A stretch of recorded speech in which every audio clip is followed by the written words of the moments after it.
नमस्कार, UP PCS current affair update में आपका स्वागत है। यूपी का ही नहीं बल्कि देश का पहला कार्बन नेगेटिव बनने वाला कंटेनमेंट बोर्ड है बरेली। ये काफी बड़ी न्यूज है सतत विकास और पर्यावरण संरक्षण के पॉइंट ऑफ व्यू से। टेरी यानी कि द एनवायरमेंटल रिसोर्स इंस्टीट्यूट ने एक स्टॉक असेसमेंट प्रोग्राम ऑर्गेनाइज किया था, जिसमें उन्होंने इस नतीजे पे वो पहुंचे कि बरेली कंटेनमेंट बोर्ड देश का पहला कार्बन नेगेटिव कंटेनमेंट बोर्ड बन गया है। ये लक्ष्य सिर्फ अब बरेली तक सीमित नहीं रहने वाला है, इसको मेरठ, लखनऊ और कानपुर तक पहुंचाने की भी प्रयास सरकार कर रही है। इसके साथ साथ ये जानना हमारे लिए बहुत इंपॉर्टेंट हो जाता है कि बरेली कंटेनमेंट बोर्ड आखिर ऐसा क्या करा या ऐसा क्या कर रहा है जिसकी वजह से वह कार्बन नेगेटिव बन पाया।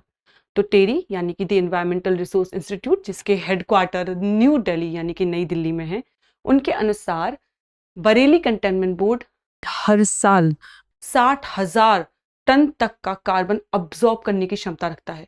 इसके साथ साथ वह प्रतिदिन यानी कि हर एक दिन 35 से 40 टन लीटर वेस्ट तक को अब्सॉर्ब करने की क्षमता भी रखता है। वहां पे एक रेलवे छावनी है जो इस तरह की क्षमता रखती है। इसके साथ साथ वहां पे 6 MLD यानी कि million litres per day sewage treatment plant भी लगाए गए हैं, जो कि बरेली को कार्बन नेगेटिव बनाने में काफी उपयोगी और सहयोगी साबित हुए। इसके साथ साथ सिर्फ यही रीजंस नहीं है, सिर्फ यही वजह नहीं है। फॉरेस्ट कवर, एफॉरेस्टेशन और बहुत सारे रीजंस हैं जो कि इंप्लीमेंट और लागू किए गए, जिनकी वजह से Bareilly containment board carbon negative बन पाया। यहाँ पे आपके लिए एक बहुत इंपॉर्टेंट पॉइंट ये भी है कि भूटान विश्व का पहला ऐसा देश था जो कार्बन नेगेटिव था। तो इसके साथ साथ आपको ये जान लेना भी बहुत जरूरी है। अब हमने कई बार कार्बन नेगेटिव, कार्बन न्यूट्रल जैसे टर्म्स का इस्तेमाल किया, तो ये जान लेना भी हमारे लिए काफी इंपॉर्टेंट है कि उनमें आखिर अंतर क्या है। तो पहली बात हम बात करते हैं कार्बन न्यूट्रल के बारे में। मान लीजिए आप 10,000 टन तक का कार्बन प्रोड्यूस कर रहे हैं प्रतिदिन, फैक्ट्री में कुछ भी प्रोड्यूस कर रहे हैं, और आप 10,000 तक का कार्बन अब्सॉर्ब भी कर लेते हैं, यानी जितना आप उत्सर्जन कर रहे हैं, जितना आप एमिट कर रहे हैं, आप उतना अब्सॉर्ब भी कर लेते हैं, तो आप कार्बन न्यूट्रल हो जाते हैं। मतलब आप कार्बन न्यूट्रल हैं, आप एनवायरमेंट में कोई खास हानि नहीं पहुंचा रहे हैं। फिर कार्बन नेगेटिव क्या होता है? आप नेगेटिव वर्ड पे मत जाइएगा, नेगेटिव लिखा है बट एक्चुअली ये पॉजिटिव मतलब है इसका। अगर आप मान लीजिए 10,000 टन तक का कार्बन आप प्रोड्यूस कर रहे हैं और आप 20,000 तक का कार्बन अब्सॉर्ब कर ले रहे हैं, तो आप कार्बन नेगेटिव हो जाते हैं। पर्यावरण और सतत विकास के पॉइंट ऑफ व्यू से काफी अच्छा माना जाता है। अब हम बात करते हैं कार्बन सिंक के बारे में। तो कार्बन सिंक क्या होता है? जब कोई भी जगह यानी पेड़ पौधे, वन जंगल या वायुमंडल किसी भी तरीके से टेम्परेरी यानी थोड़े समय के लिए कार्बन को अब्सॉर्ब और स्टोर कर लेता है, रख लेता है, तो वह कार्बन सिंक का काम करता है। और लास्ट हम बात करते हैं कार्बन अवशोषण, कार्बन पृथक्करण की। तो इसमें और इसमें क्या अंतर है?